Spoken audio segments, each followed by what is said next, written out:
Got a few emails here. rad@radradio.com. If you're watching on Rad TV at members.radradio.com. We got this one from Christine. Hi, Christine. Says, Queenie's earrings are huge today. How does she get them to stay on? I mean, they go past her shoulders. I put them through my ear holes, and then they clasp shut, and then they I don't think stay. she literally meant that, but I just noticed we could actually train squirrels to jump through those things. We could? Also, Patricia says if you had Rad TV, you could see Queenie's amazing legs in her American flag sexy short shorts. So that's what you're missing. I don't know if I can get up there from here, but they're really great. Usually you see There you go. And if you have Rad TV, you already know that Shelby Elias is in studio with us. Yay! From financewithshelby.com and United Wholesale Lending. How are you, man? I'm doing great. How are you? Excellent. Good to see you. I want to start you with a little email here that we got from Valerie. She wrote a very long email. I'm going to condense it, but you're going to want to hear it. Cool. She says, I've been meaning to write this email for weeks. All through the early days of the pandemic, Rob always talked about working harder and that successful people would be able to turn the setbacks of the pandemic into opportunities for progress. This, combined with Rob's years of advice on taking risks and working towards success, was very instrumental in my making the decision to not only return to school, but to commit to it full time so that I could work toward the career that I have wanted since I was 12 years old. Oh. Fast forward to the introduction of Shelby to the Maggot Army, which got me thinking about refinancing our home. We sold our first home and upgraded to a bigger one in March of 2020, right before the interest rates plummeted and home values soared. I knew from listening to Rob and Shelby that I should be looking into refinancing. However, having been unemployed now since April of 2020, I wasn't sure that my husband and I would qualify with only his income. I kept putting it off and putting it off. But the more I heard Shelby on the radio and the more Rob's commercials played, I finally gave in and filled out the form on Shelby's website November 4th of 2021. 3 weeks later, after an amazingly quick and easy process with a wonderfully communicative team, even with Thanksgiving in the middle of all that, we closed on our refinance. Oh my gosh! We were able to lower our interest rate and take out enough cash to consolidate all our debt and pay off my car. Oh my gosh. We now have no credit card debt, no car loans, almost a year's worth of bills and savings, Oh, yay. and enough to be able to pay cash for my tuition for the rest of my degree. Wow. Oh, this is beautiful. We are in the best, most stable financial situation of our lives, and it's all thanks to Rob and Shelby. If it weren't for Rob's insistence that the pandemic could be an opportunity and his introducing Shelby to the maggots, my husband and I would not be debt-free, and I would not be able to continue going to school full-time. If it weren't for Shelby's amazing team, I would not even have attempted to refinance or even known it was an option. This has truly changed our life and the lives of our whole family. You guys will never know the impact that you have. But I just wanted to say thank you from the bottom of my heart for being here and for all of us and pushing us. Beautiful. That's amazing. That's why we do it, right? That's it. That's the whole point. So, Love it. Great to have you here.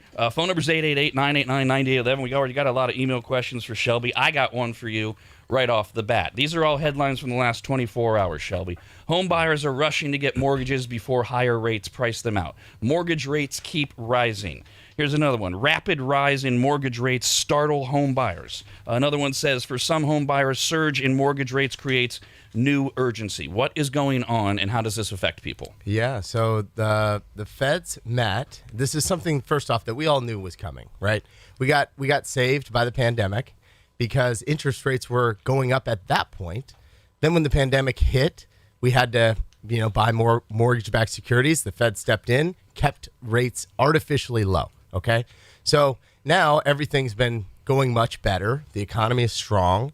We had a massive equity gain. And now it's time to start easing the buying of those mortgage-backed securities, and rates are going up. So they went up pretty fast, right? So we were sitting at 2.99, 3.1, and now rates jumped all the way up to 3.8. So there's not much opportunity for people looking to do a rate and term refinance and save monthly just by lowering their interest rate. But I don't want it to freak you out because it still makes sense for you to take cash out, okay? And, so even though maybe your interest rate is going to go up, and yeah, you're going to pay a little bit more in interest monthly, but you want to be able to access your equity in your house. Over the last few years, if you have a $500,000 home, you gained $150,000 in equity. And by you keeping those funds in your equity, say your rate's a 3.25, and you have $150,000 sitting there in equity, essentially it's only saving you 3.25%. So what you really want to look at it as is, what is the opportunity cost if I were to refinance, go from a 3.2 to maybe a 3.8? Yeah, your interest rate's going up, paying more in interest. But what could you do with that $100,000 that you could cash out? I feel so much better about. Do you remember we just had an email that has almost that exact question earlier this week, or was it a caller? And it was yeah. exactly that they were concerned that their interest rate was going up. Yeah. And I gave them the exact advice that you just offered. So I feel so much better about that. Because it goes up just a little bit, though. I mean, when you're talking. Even if it goes up a full point, it's like, okay, well, now you're paying maybe $180 more, in interest. Sure, it's going up.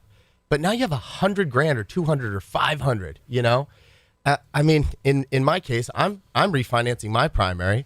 I'm taking out $700,000. Good God. And what I'm going to do with that $700,000, like my payment's going to go up like $3,000 a month.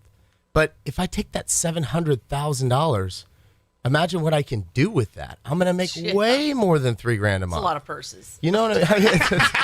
And it's all relative to what you do with that capital, right? You do. I spoke to my financial advisor yesterday. I'm like, okay, so tell me if this makes sense.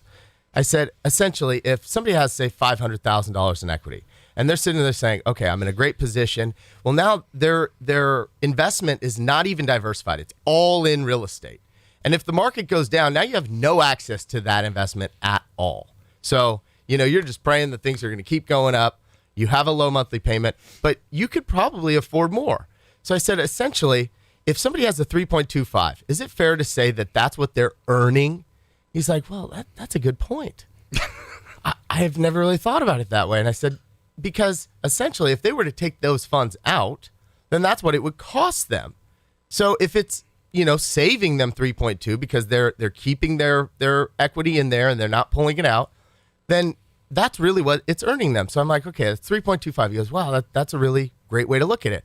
I said, if they took that out and they invested in the S&P 500 or some safe investment, what would that look like?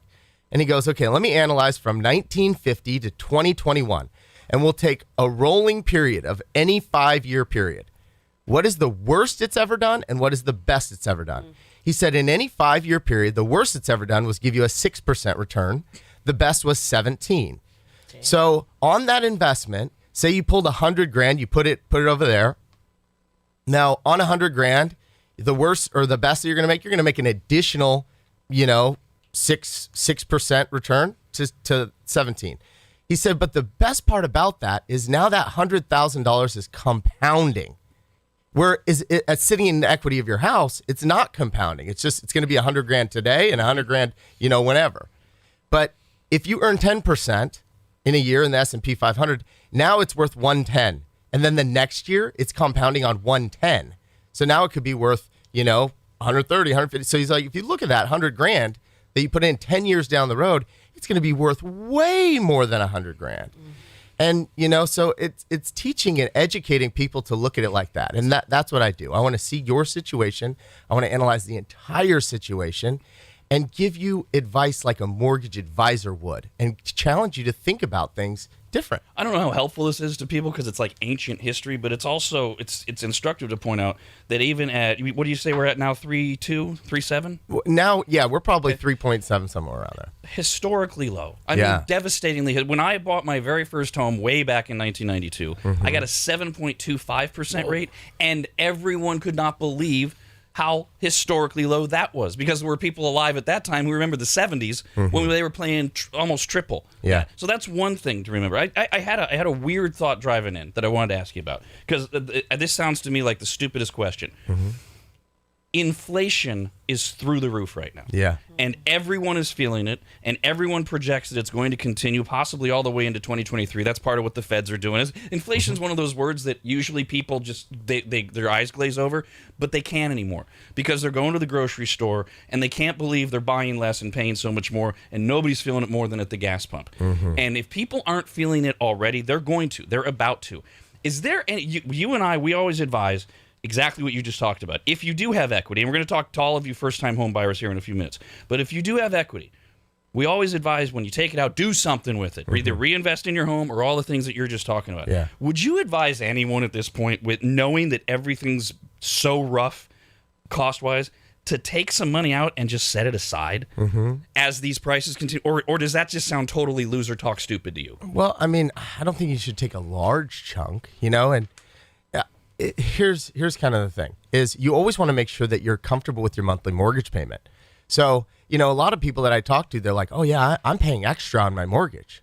Well, why? What is that going to save you? What do you mean? They're paying more. Yeah, they're like, I'm chunking this down. It's like, okay, well, you're chunking it down to save yourself 3.2%. So like, you're okay with that return? You would never tell anybody that. You're like, man, I'm doing great. I have $500,000 invested in my house, and I'm earning 3.2. No, you'd never ever tell anybody that. It's a bad investment. So the way that you look at it is you say, okay, how much equity do I have in my house? If I were to refinance and pull cash out, first off, where could I reinvest that to get a better return? But also, could I get some money that I would sit on the sidelines? And then what's my new payment? And that's why it's so important to just analyze this stuff. Call in. It doesn't cost anything to go over your particular situation and come up with a game plan. If you want to look at possibly, I hear this one all the time. I am moving out of California in the next 5 years. Okay, perfect. Well, how many other people do you think are doing that, right? In Tennessee, they saw a 39% increase in 1 year. 39% increase of people moving into Tennessee. So if you're thinking about moving into Tennessee in 5 years, everybody that just moved last year, those are the people that are jumping first. Like, geez, how did you go that fast? Man, they just picked up and moved. So what is it going to look like in 5 years? So what if you took out some of your equity that you have here and you just redeployed it wherever you want to be? If that's Tennessee, Texas, Wyoming, wherever you want to go, Oregon, I mean, wherever. And so now all you're doing is diversifying your portfolio. And now you're taking it here, you're putting it here. Now this property is going to rent out, and this is going to cash flow enough to pay that property there. But when you're analyzing how much equity that you should take out or what you should do with it, it all depends on what it's going to do to your monthly payment. So if you could take $100,000 and your payment only goes up, $250, and you're comfortable there, then yeah. We pull back returns on everything else. You make money in the stock market. When it goes up, you pull back your returns. But nobody ever pulls back their returns on their mortgage. And we just made a ton of money in equity. I was talking to one of my friends last night. I said, hey, Joe, he works for me, by the way. I said, hey, Joe, what position would you rather be in? If the market crashes, would you rather have $1,000 monthly mortgage payment or $250,000 in the bank? And he's like, man, He had to think about this? he's like, I know where you're going here, but it just sounds like I should probably keep my equity. If the market's gonna maybe go down, like I want more equity, but that's not the truth. It's how many monthly mortgage payments can you supplement if you had $250,000 in the bank? So even if it does go down, you're in a great spot to ride this thing out, and think about all the other opportunities that are going to be there. So it's like you can hedge your bet. You want to make sure that you diversify everything. So make smart choices. Start reinvesting in yourself. Taking the money out, going to college. It's a great move. So it's just there's a right way to play this game, and I love that we talk about it because it opens up so many people's eyes. Yeah, you are everything most people are not taught when you come here, honestly, because when you're talking about when you were bringing up that someone is paying extra on their mortgage, those are the things we're taught. Yeah. Pay off your house. You have some financial big ones, big names out there that tell you don't have debt, which it's a good idea to have zero debt, but they even mean your house, right? Yeah. And so that people get caught up in that, and they don't think that, and they also don't think to take. It scares a lot of people to take equity out because in their mind, that's their down payment on another house, right? They're thinking that, but there's no guarantee in that if the market flips or switches or whatever, but that's the mindset, right? But they still have that money, right? If they do something else with it, they still will have that, right? And so like you open the mind to that. It really is like, I'm blown away every time because people always ask the difference between like super successful people like y'all. And I know I've said this before, but it's true. It's mindsets and the way that they think, and anyone can do it. You just have to tap into Rob and Shelby's brain. Well, Get all their ideas and do it. You go back to her to the first email we said, and I'm just not wired in a different way. When the pandemic hit, that's exactly what I said. Opportunity. I got to figure out where it is. Yeah. And we've done pretty well since then. Phone number is 888-989-9811. Emails rad@radradio.com. Multiple questions here from Jolene. First of all, you kind of alluded to this, Shelby. She wants to know, do you think there will be a housing market crash? And if so, when? Every time I've asked you that before, you've said, I see a plateau coming. Do you see a crash or do you see a plateau? No, so we talked about this like probably at least a year ago. I've been shouting this from the rooftops. It's an inventory shortage. So right now, the demand far outweighs the amount of inventory that we have. So in Loomis right now, that's where I live. I live in Loomis. And in Loomis, there's 9 listings on the market. 9. Only 9 houses. That's it. Jeez. So the inventory is incredibly low. And this isn't just something that's in California. It's all over the United States. So how long is it going to take for builders and such to catch up? And so, no, I do not see that the market, is crashing. Interest rates going up is good. That's exactly what we needed to happen, because what it's going to do is it's going to kind of start to slow down that demand a little bit. It mainly hurts first-time homebuyers because investors are looking for places to put their cash. And so they're thinking, okay, do I invest in the stock market? Do I invest in cryptocurrency? Do I invest in, independent businesses? Where do I put my money? And real estate looks awesome. And it's a great tax play and everything else. So I don't think that we're anywhere close to that. Okay, but if it hurts first-time home buyers, that might really bother Jolene. She says, we are now wanting to buy a home of our own, be the first time. Looking at the market for homes right now has me feeling really discouraged. I worked so hard for years, and I still can't afford to buy a nice home. We're a family of 4. Myself, husband, and 2 girls. Pre-approved for a $350,000 home loan. The market right now is telling me that I can only afford to buy a double wide built in the 80s with neighbors so close they can hear me sleeping. What do you think we should do? Should I just rent a home or apartment and wait out the market?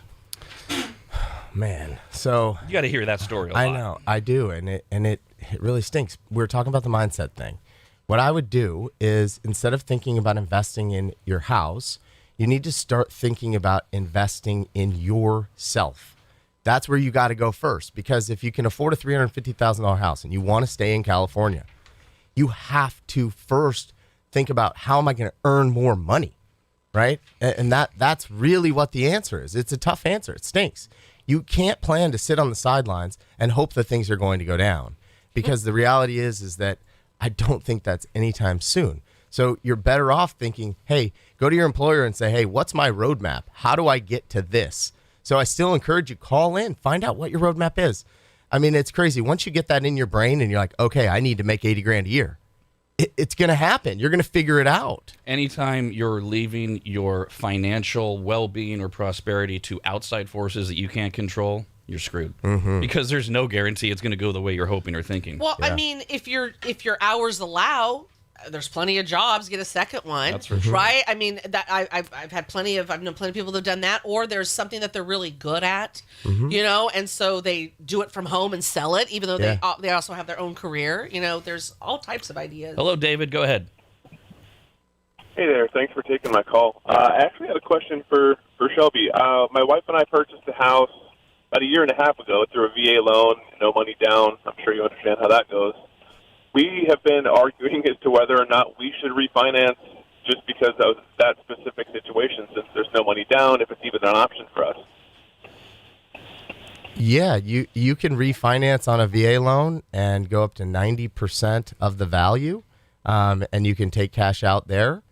The VA loan is a phenomenal product. It's always going to provide you with the lowest interest rates on the market, and you can redeploy some of that equity somewhere else. And if it matters, David, depending on if your wife's a fan or not, if you want to give her the old, well, Rob said thing, that's exactly what my wife and I did, I don't know how many months ago was it, with Shelby. on a VA loan and did exactly that and got a ton of money out.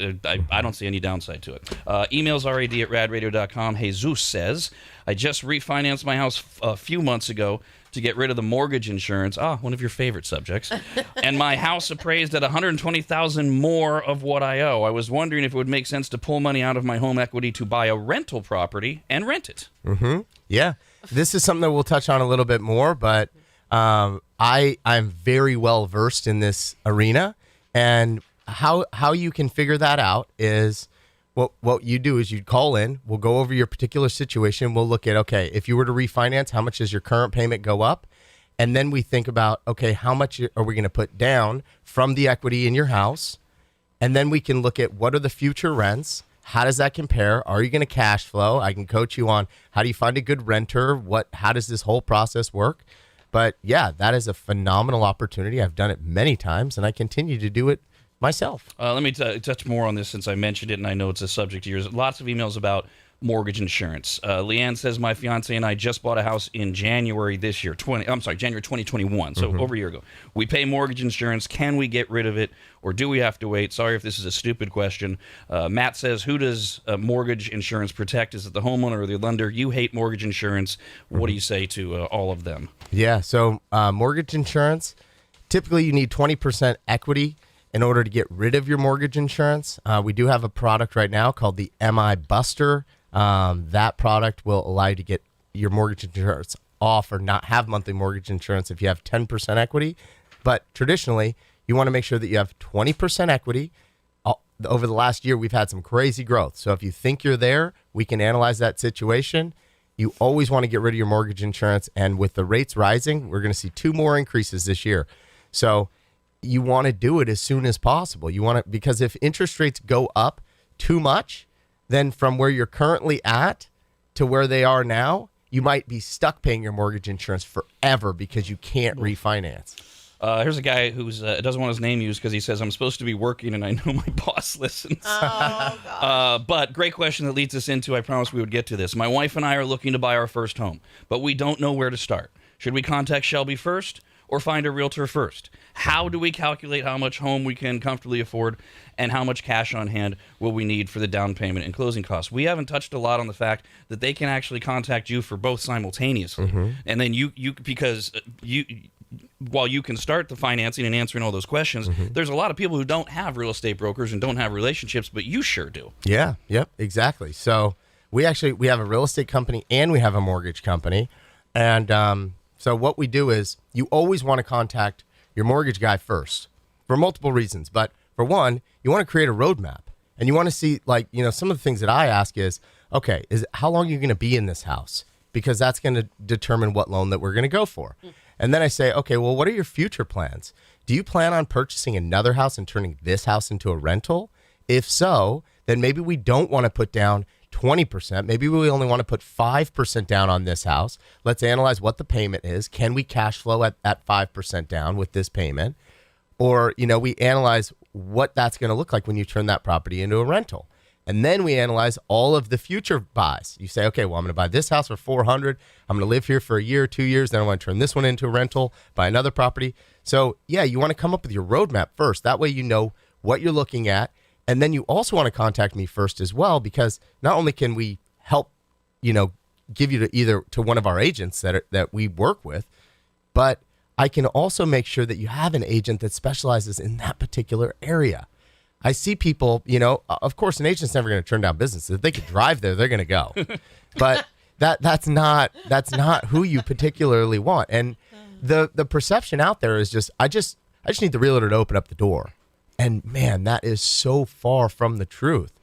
You need an agent that specializes in that specific market.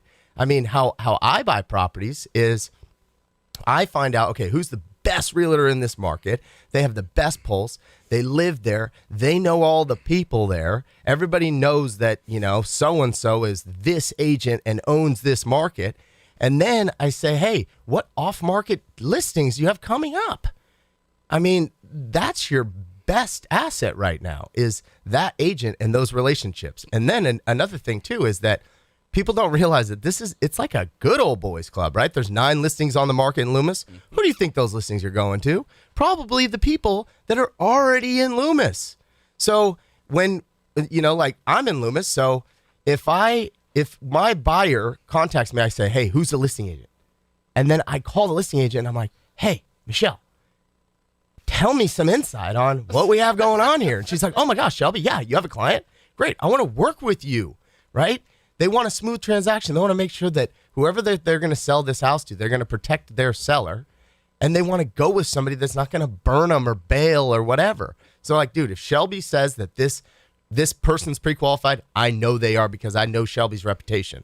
So I know they're going to close. I know that their clients are all vetted out and it's not going to burn my seller.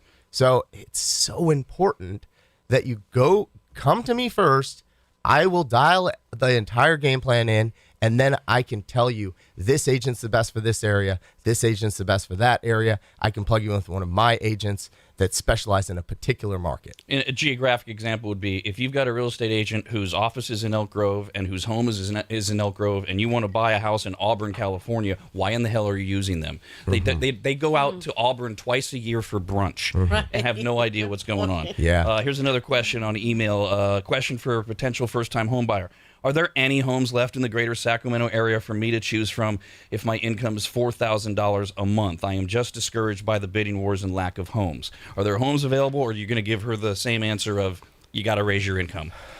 It's going to be tough, and I think that you have to kind of look for some of the little pockets, maybe it's like a Georgetown, it's like something kind of random, like a Pilot Hill, Galt. So there is still places that are available. I mean, I know that in West Sacramento and Broderick, you could buy a place for $375,000, and the proximity to downtown and the river, like that's a good little pocket. And some of those places are turning around. Nikki wrote in and says, I'm a teacher and I have student loans. I was told 3 years ago that I cannot get a house, even under new home buyer programs, because I have student loans. The lady said my student loans will count against me. I owe $92,000 in student loans. Will I be stuck renting forever? Student loans are super tricky on the way that they qualify and how those student loans read. I mean, there's so many different deferment programs, and you really have to just continue to check in because those guidelines change, and it's tough. I just want to say, this is just an observation for life. You talked to one person 3 years ago. 3 years ago? Don't do that to yourself. Yeah. Don't limit yourself because of what one person said. If you are determined for something and you want something, go dig deeper. Go find more people. Don't ever let somebody tell you that you're stuck and that's it, and oh well, this is your life. Are you kidding me? Yeah. Talking to Shelby Elias from United Wholesale Lending and FinanceWithShelby.com. Phone number is 888-989-9811. Hi, Steven. Yeah, hey guys. Go ahead. Can you hear me? Yep. Yeah. Yeah. Hey, Shelby. Hey, Rob. Thanks for having me on.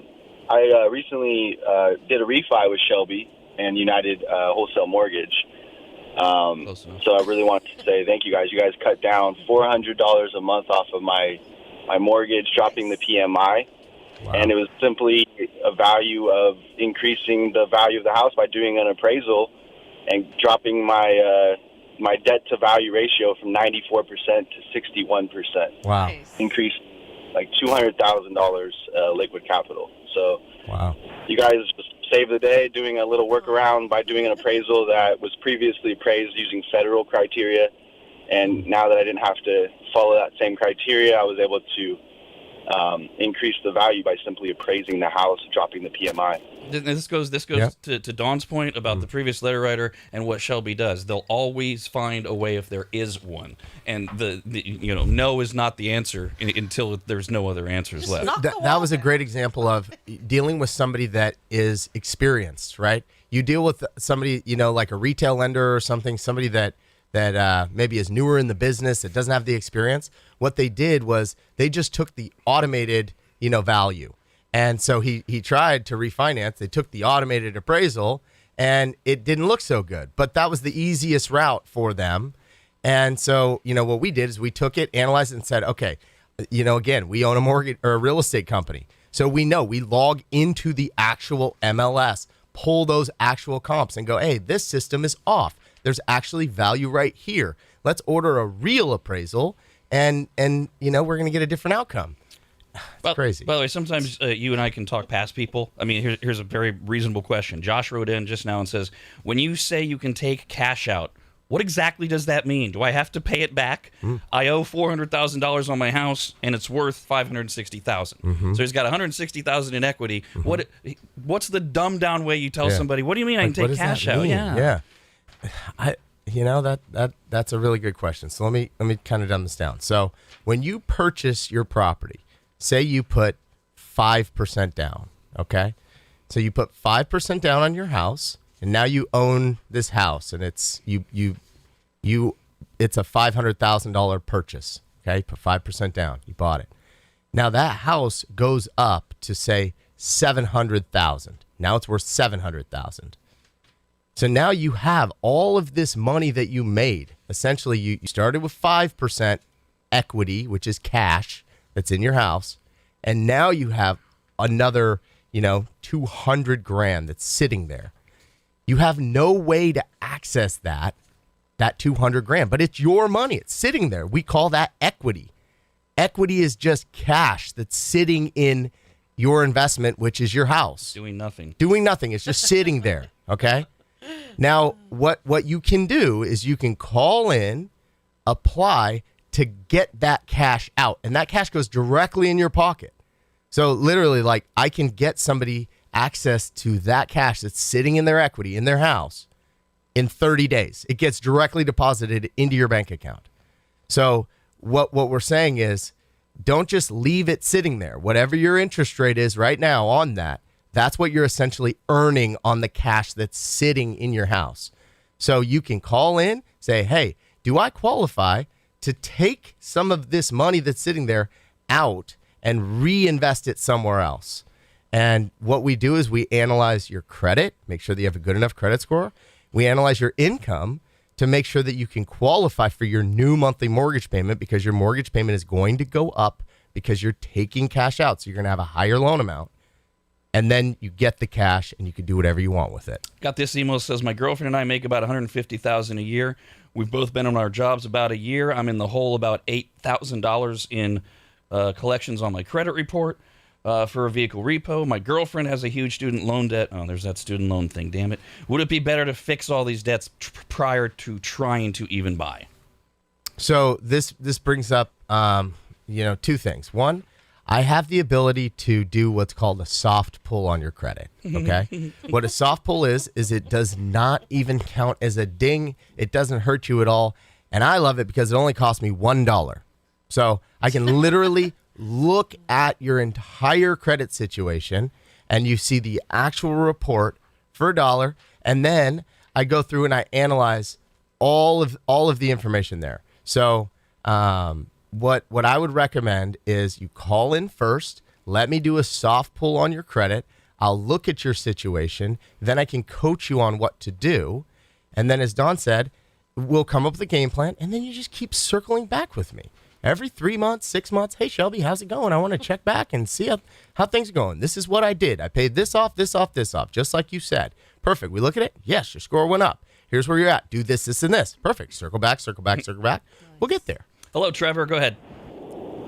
Yeah, I bought a house for $285,000 a few years ago, and I want to buy a second house, but I'm not sure if with the amount of equity that I have in this house, if I'm better off selling this house, my first house, and using the equity to buy the second house, or if I should just try to do a refi. I know that'll increase my mortgage, and not do a refi with the cash back and try to buy a second house and rent out my first one. Mm-hmm. I love it. I love that particular situation. Most people, what they do is they just sell that house because maybe their real estate agent might have coached them into that, because obviously they want to make a commission selling your house and buying the new house. But that's a short-term mindset. Really, what you want to do is you'll call into me. What we'll do is we'll say, okay, if you owe $250 right now and you take out, X amount, here's your new payment. And then at that point, you say, okay, I can rent this house. So if your new payment is, say, $2,000, and now you can rent that house out for $2,500, then now you're cash flowing $500 a month, and you have the cash to be able to buy the next house. So then we look at that and say, okay, now if you put down X amount that you pulled out of this house, transferred it into purchasing this other house, how much is this payment? Are you comfortable with that payment? And then at that point you go, yeah, I'm comfortable with this payment. And then I'm using the cash from the equity of this house and I'm cash flowing here. Then it all makes sense. Here's the best part about that entire situation is that you have a fixed mortgage here. So although you're renting this house out for $2,500, you're cash flowing $500. You're cash flowing $500 today. What do you think that looks like in 10 years? Rent's going to go way up from there. If you're renting for $2,500 today, in 10 years, that's going to be $3,500, $4,500. And now you're going to be cash flowing like crazy on this one. And then your new payment is fixed here. So although it may seem like a lot, now, in 10 years, this payment, because of inflation and everything else that's going on, is going to be a lot cheaper then too. And now you have a depreciation write-off, and you have, somebody else paying off your mortgage. I mean, it's phenomenal. I think you're in an awesome spot. Give me a call. I really appreciate how many times I've heard you say, are you comfortable with that payment? Because I remember the first time I bought a house, it was more about, the real, here's what you qualify for. Mm-hmm. This is what you can afford. Mm-hmm. Like, I'm so new to it. I don't know. Here's what you can afford.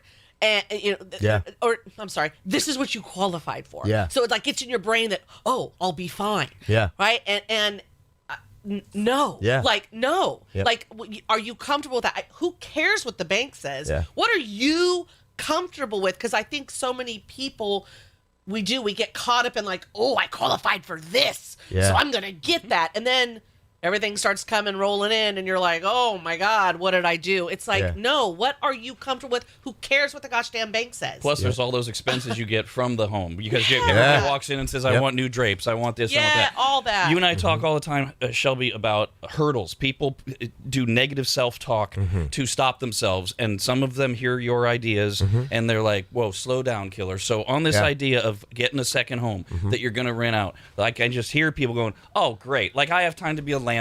I don't. How am I going to do this? I don't know. I don't know anything about being about renting, the headaches, all that. How do you answer those hurdles for somebody like this guy who just called in, who maybe his wife's going, I don't want to do that. Yeah. I don't want to be a landlord. I heard all these negative things. So for one, I want to tell everybody that I am a very frugal guy. Okay. I know you're hearing me. You're like, man, this is risky. It's not risky. This is calculated risk. I literally got most frugal. I got voted that in high school. I'm very frugal. And I analyze things over and over and over and over. So the things that I'm going to teach you is exactly that. So what we're going to go over on the phone, and this is why I want to say call you. I don't have time to go over this in full detail, but what I'm going to do is I'm going to say, how old is the roof on the house that you're keeping? Okay? Because that's going to be a big expense if you keep that house for 10, 15 years. And are you going to have enough money to pay for that roof when it goes out? Because your tenant is not going to pay for your roof. How about your HVAC system? Is there a lot of work to be done in the house? If you're like, man, this house is falling apart, I have no money to repair it, then maybe what we do is we analyze, okay, now instead of taking X amount for this down payment, let's pre-think about every single thing that you're going to need for this house, and we're going to pull the extra cash. And then we're going to analyze that payment. And then we're going to make sure that it still cash flows, okay? Now, that's how we're going to analyze that investment. I'm going to teach you it. I mean, I've done it literally 100 times. So that's the value in finding somebody that actually understands this stuff. This is the biggest investment that you're ever going to make in your life. Anybody that bought a house in the last 2 years saw that. It's insane. You're buying a $500,000 house. You only put 5% down.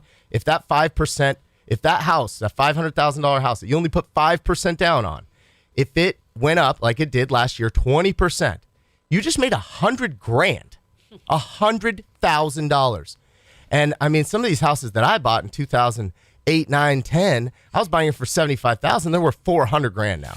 I was renting them then for $1,100. Now I'm renting them for $2,100. Oh my God. So it's insane. And you can play this game right. Now, to answer your question real fast about, is this, like crazy to rent? So if you don't want to deal with it, that's fine. You just have to do the homework to find a good property manager. They're only going to charge you about 12%. They'll manage everything.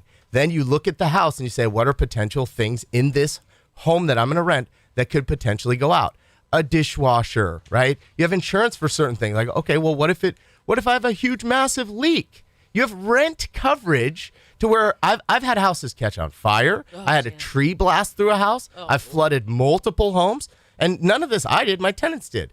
But it always worked out for the better because my insurance company actually gives me rent loss coverage. So now they're covering the rent. Plus, now I get to remodel my entire house for free. So, I mean, it's not as crazy as you think. You just vet it out. You do the work. You don't take any shortcuts. That's not what we're trying to do here.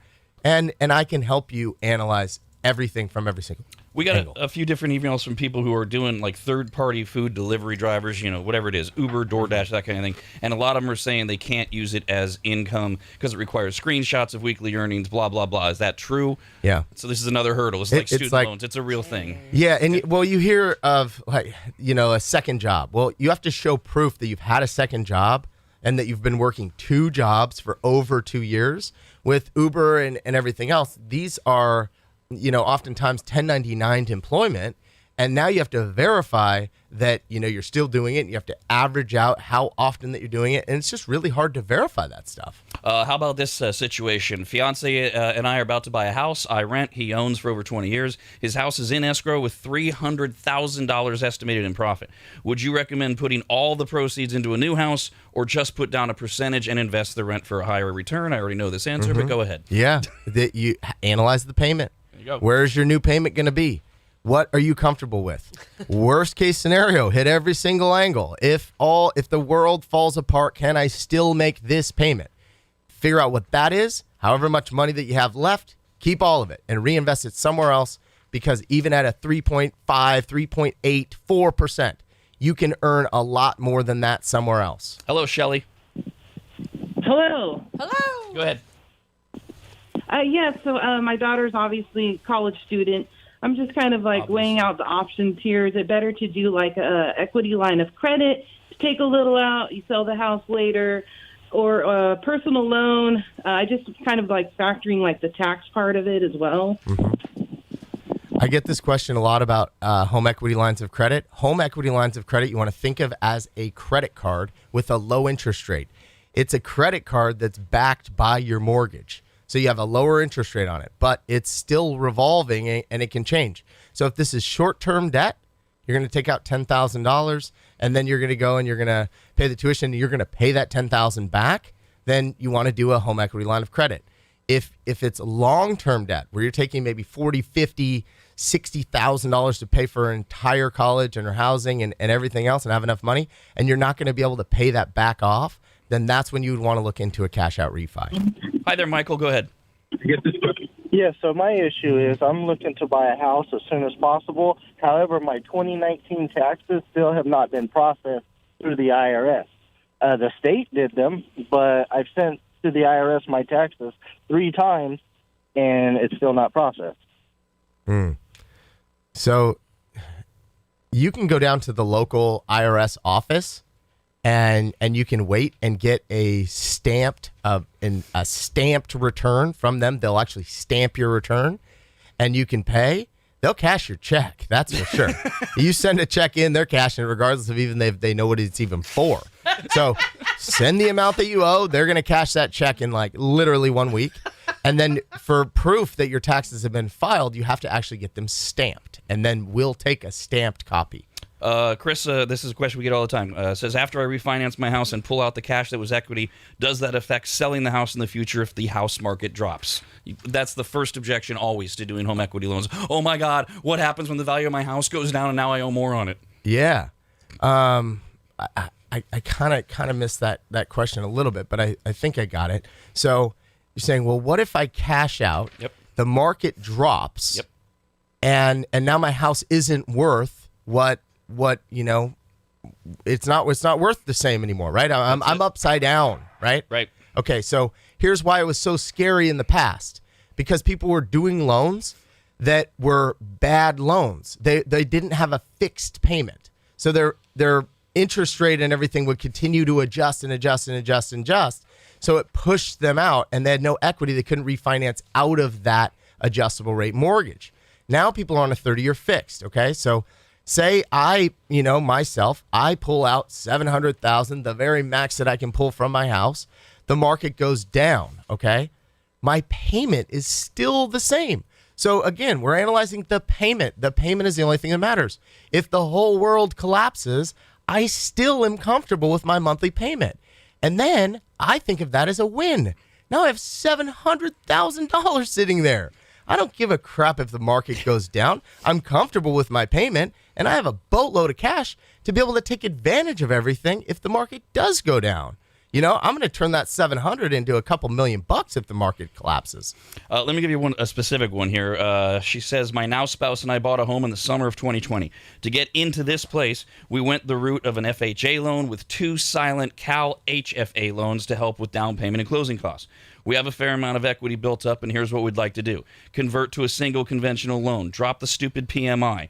Keep our payment reasonable, not have it go up. Keep a good interest rate. We're at 3.125. Have a refi where we can also take out funds and make home upgrades. We want to avoid any out-of-pocket cash due up front, a raising of the current mortgage amount, and getting an unfavorable or much higher interest rate. Is she ridiculous or realistic with that plan? Every single thing is right. FHA baits you in with a low interest rate.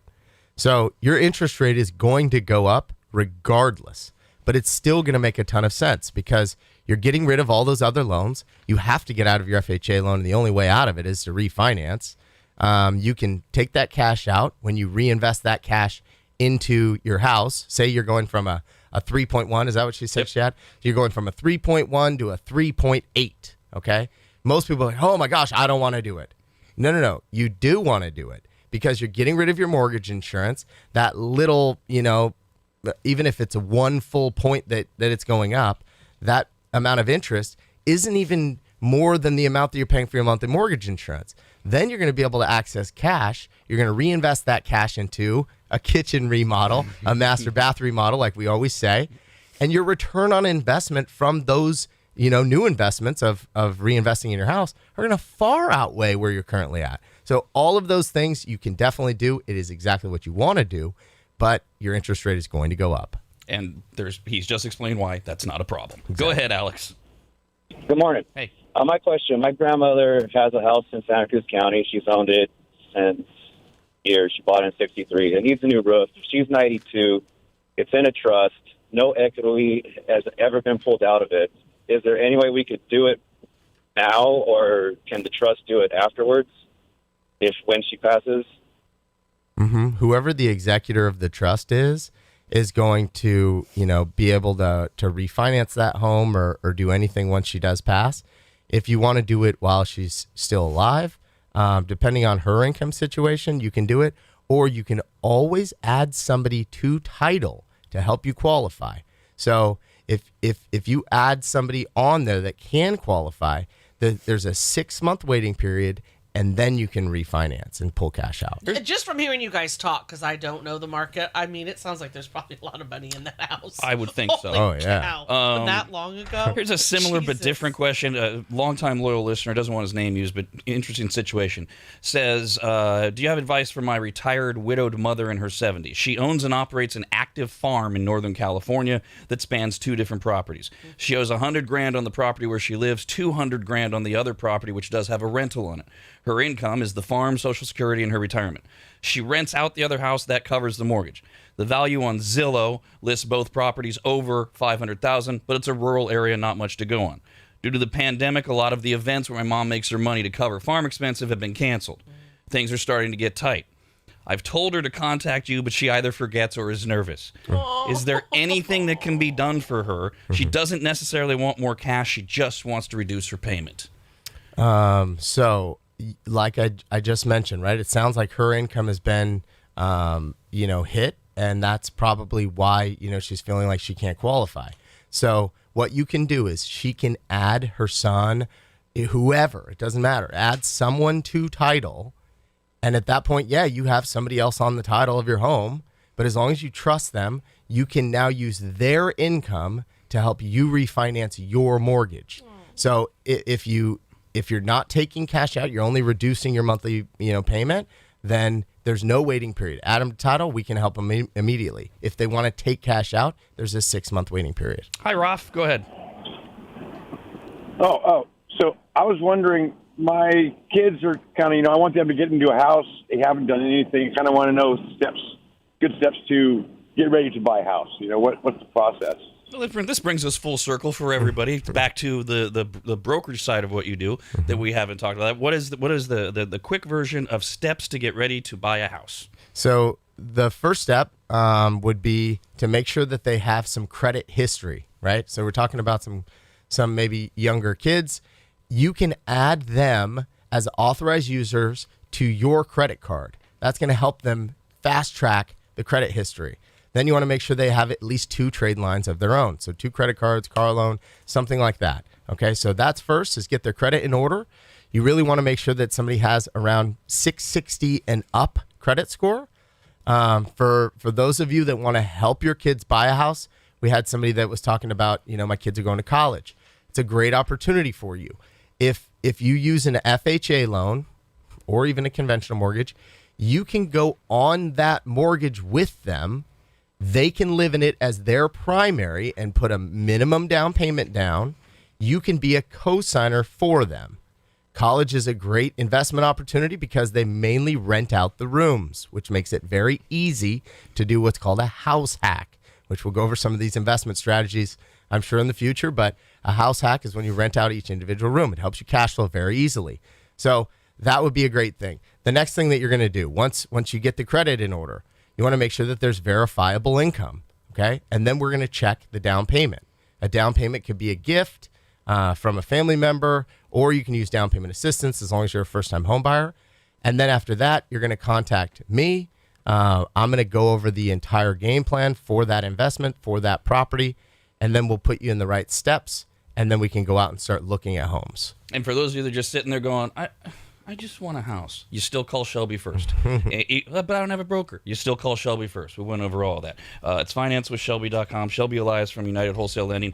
A lot of your questions he emailed in that we didn't get to, he's going to be back. I think it's in 2 weeks. Yeah. But it's just a couple weeks that Shelby will be back, we promise. And all of his contact information can be found. You just go to financewithshelby.com. You can always click over from radradio.com on the Radvertisers page. Thanks for being here again. Yeah, always love talking to you. Great.